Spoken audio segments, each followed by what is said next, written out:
katika ulimwengu. Dhambi aliyefanyika katika mwaka huu tusamee, utuoshe, utakaswe. Wenye kuwa mbali, wenye kuwa karibu, dhambi ya kanisa, dhambi ya watumishi wako waliopofuka, waliotenda mabaya, wasamee, waoshe, watakaswe. Wanaokata tamaa kanisani, wanaokata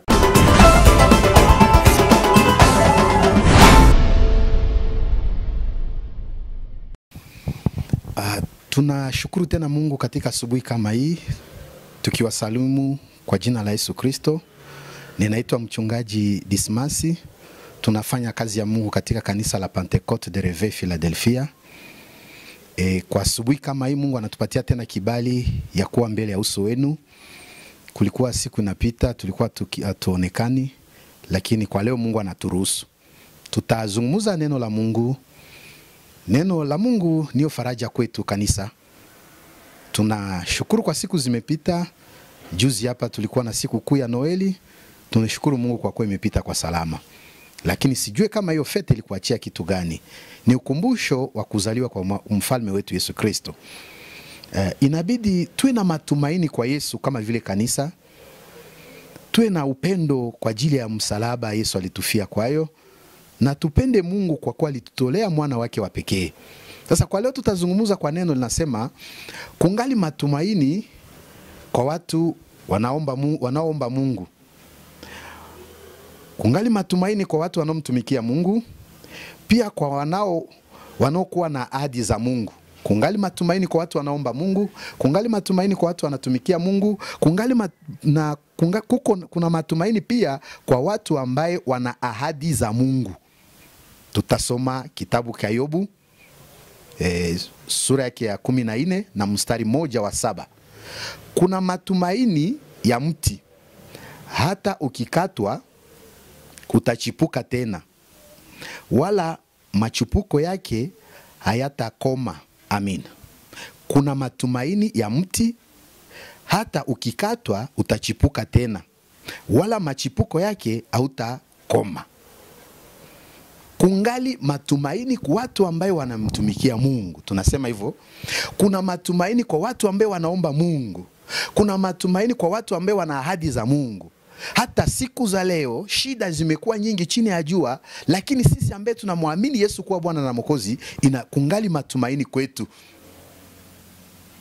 Nasema hivi, Noeli ilipita vizuri. Ilikuwa siku ya ukumbusho kuzaliwa kwa Yesu Kristo. Siku ambaye Mungu alitimiza ahadi yake kwa wana wa Israeli. Siku ambaye Mungu alitimiza ahadi yake kwa Bikira Maria. Siku ambaye Mungu alitimiza ahadi yake kwa mji wa Bethlehemu. Hapo Yesu alizaliwa hapo. Yalikuwa siku kubwa. Na hata watu waliona kama Mungu anasema neno, na siku lake likitimia Mungu analitimiza hiyo neno. Sasa nasema kwa sisi ambaye tunaamini Yesu Kristo, kungali matumaini. Usikate tamaa, usivunjike moyo, usirudi nyuma. Hacha dhambi tu, tumikia Mungu na utaona ufalme wa mbingu. Ukingali hapa chini ya jua, kungali matumaini. Hata mti ukikatwa na utachipuka tena, na machipuko yake yatakuwa mazuri tu. Hata leo nakosa kazi, kungali matumaini. Hata leo umegonjwa magonjwa, jua kama kungali matumaini. Hata mwaka huyu yale ulikuwa unatarajia kupata au kuipata, lakini jua kama kungali matumaini. Hata mwaka huyu ulikuwa unatarajia kama utasafiri, lakini haukusafiri, jua kama kungali matumaini tu. Kama ni neno ambaye Mungu alisema, Mungu atayatimiza ndugu. Bwana asifiwe. Sijue kama tuko tunaelewana, sijue kama tuko tunasikilizana. Kungali matumaini kwa watu ambao wanaabudu Mungu. Kungali matumaini kwa watu ambao wamemtumikia Mungu. Kungali matumaini kwa watu ambao wanaokuwa na ahadi za Mungu. Hata mti ukikatwa utachipuka tena. Na kwa kuchipuka kwake utachipuka kwa hali nzuri. Na mtu ambaye amekata mti anawazaa kama amekata haitaongezeka tena kuzaa matunda. Lakini nyuma hapo kutakuja tena majani mazuri na mitawi mazuri, na mwisho itatoa tena matunda mema. Na ndiye kwako kwa maisha yako kama vile Mkristo. Uwe na imani ya kujua kama kwa kuamini Yesu Kristo inanifaa niwe na matumaini. Hata nimeteseka, hata nimepita katika shida, tumika kazi ya Mungu na ujue kama matumaini nayo, na siku moja Mungu atanisaidia. Waisraeli walipana ahadi na Mungu aliwapa ahadi kusema kama siku moja wataona mkombozi. na walichunga hiyo ahadi. Wakufa walikufa, wakuteseka waliteseka, lakini siku ya Mungu ilifika, walipata kuona hiyo matimizo. Mkombozi alizaliwa, Bikira Maria akachukua mimba, akafikia kwa lengo ya kwenda kuzaa katika mji wa Bethlehem. Mungu akatimiza hiyo mapenzi yake. Tutaongeza kwa hiyo neno iko hapa kitabu cha Luka sura yake ya 2 na mstari wa 25, tutashuka chini. Kungali matumaini kwa neno la Mungu, pia kwa unabii. Ndio hapa tutaeleza hivyo. Kungali matumaini kwa neno la Mungu, pia kwa unabii kuna matumaini. Tutasoma neno. Hata natazama pale Yerusalema palikuwa na mtu jina lake Simeoni, naye ni mtu mwenye haki, mcha Mungu, akitarajia faraja ya Israeli, na Roho Mtakatifu alikuwa juu yake. Naye alikuwa ameonywa na Roho Mtakatifu kwamba hata kufa kabla hajaona Kristo. Akaja hekaluni ameongozwa na Roho, na wale wazazi waliomleta mtoto Yesu ndani ila wafanye kama ilivyokuwa desturi ya sheria. Yeye mwenyewe alimpokea mikononi mwake, akamshukuru Mungu, akasema, sasa Bwana, umemruhusu mtumishi wako kwa amani kama ulivyosema, kwa kuwa macho yangu yameona wokovu wako. Amina. Mungu asifiwe. Tunasema hapa kungali matumaini kwa neno la Mungu, kungali matumaini kwa unabii. Hapa wanatueleza juu ya neno la mtu ameitwa Simeoni. Huyu mtu alikuwa mtakatifu, na alikuwa mtu mwe ameheshimu Mungu, akifanya kazi ya Mungu kwa unyenyekevu, na alikuwa na ahadi zake ya kusema kama ataona hata kufa bila kuona Masia. Hiyo neno alikuwa anaambiliwa na Roho Mtakatifu kama aweze kufa bila macho yake kuona Masia. Alivumilia mateso, alivumilia shida, akabaki kwa kazi ya Mungu, akaendelea kuwa mwaminifu hapo watu wa Mungu.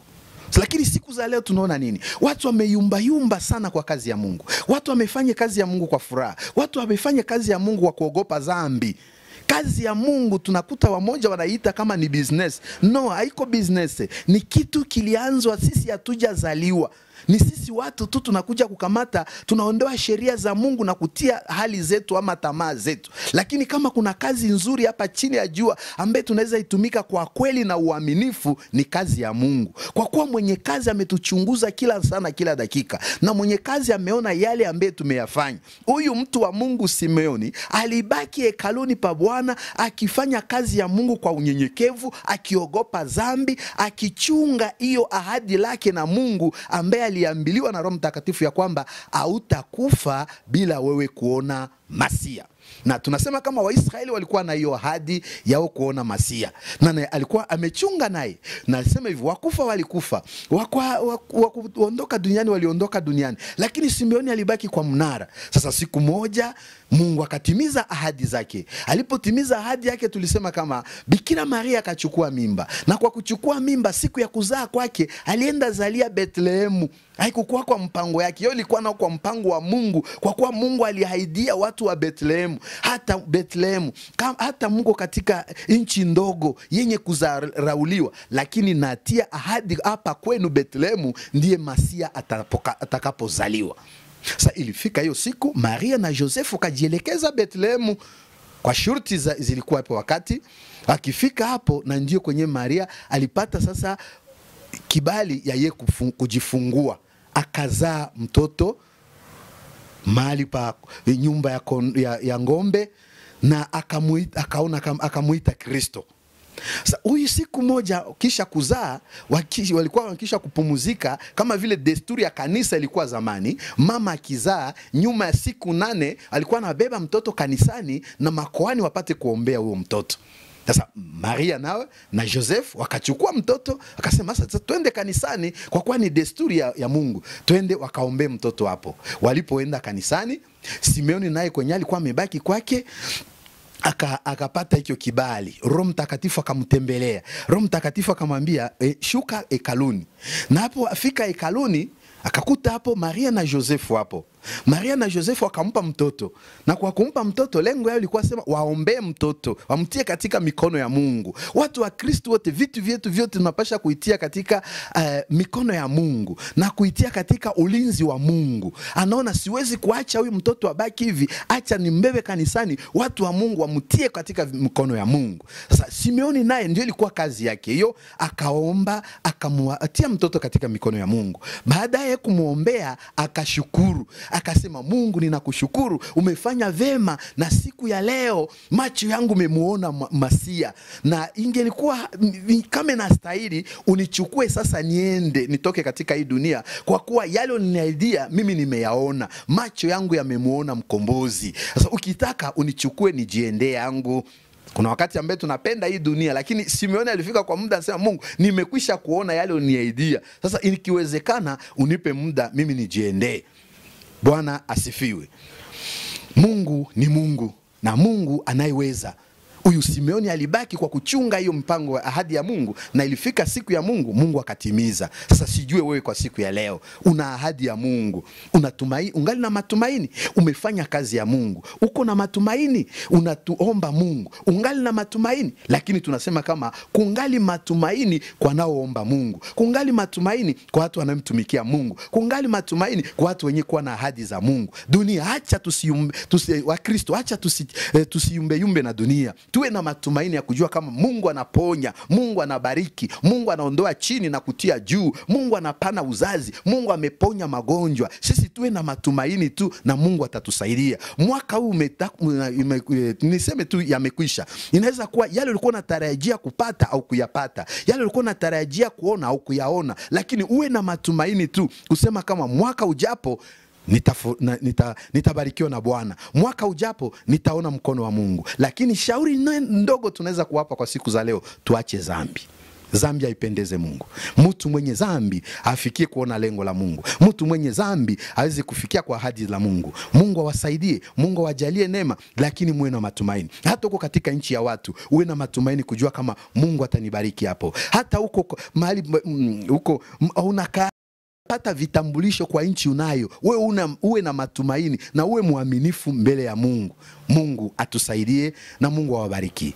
Nikiwaza tunaweza kuachia hapa kwa leo, lakini nakuomba uwe na matumaini tu, na wakati utakuwa na matumaini na kuwa mwaminifu mbele ya Mungu, Mungu atakusaidia. Ahadi Mungu alikuahidia hata kuacha bure. Mungu atimizapo ahadi yake, alitimiza wakati wa Simeoni, na leo Mungu akingali na anaendelea kutimiza tu. Tunashukuru, Mungu awabariki. Acha tuombe Mungu na Mungu akusaidie. Tunasema asante kwa neno lako Mungu, kwa kuwa wewe ndiye faraja letu. Usaidie ulimwengu, samee ulimwengu, takasa ulimwengu. Dhambi aliyefanyika katika mwaka huu tusamee, utuoshe, utakaswe. Wenye kuwa mbali, wenye kuwa karibu, dhambi ya kanisa, dhambi ya watumishi wako waliopofuka, waliotenda mabaya, wasamee, waoshe, watakaswe. Wanaokata tamaa kanisani, wanaokata tamaa, wanaokuwa na ahadi yako, wanaokuwa fanya kazi yako, wanaoomba lakini hawana matumaini, Mungu wasaidie tena, wape matumaini. Shida ya dunia imekata tamaa, inatuma watu hawana tena matumaini. Magonjwa yanatuma watu hawana matumaini, lakini uko tu ule jana na leo hata milele. Tunawaombea utakaso, tunawaombea ufaraja, tunawaombea kuongezea tena nguvu na matumaini. Ponya wagonjwa, bariki watu. Noeli ilipita kwa salama na Bonane ipite kwa salama. Wabariki Mungu, wajalie neema, walinde Mungu, tukinge na mpepeo wa corona. Waendelee kufunika watu wako kwa damu yako. Wenye kuwa katika ukimbizi wafunike, wenye kuwa katika shida wafunike, na neno lako litembee. Mwaka tumalize kwa salama na tuingie tena 2020 kwa uwezo wako,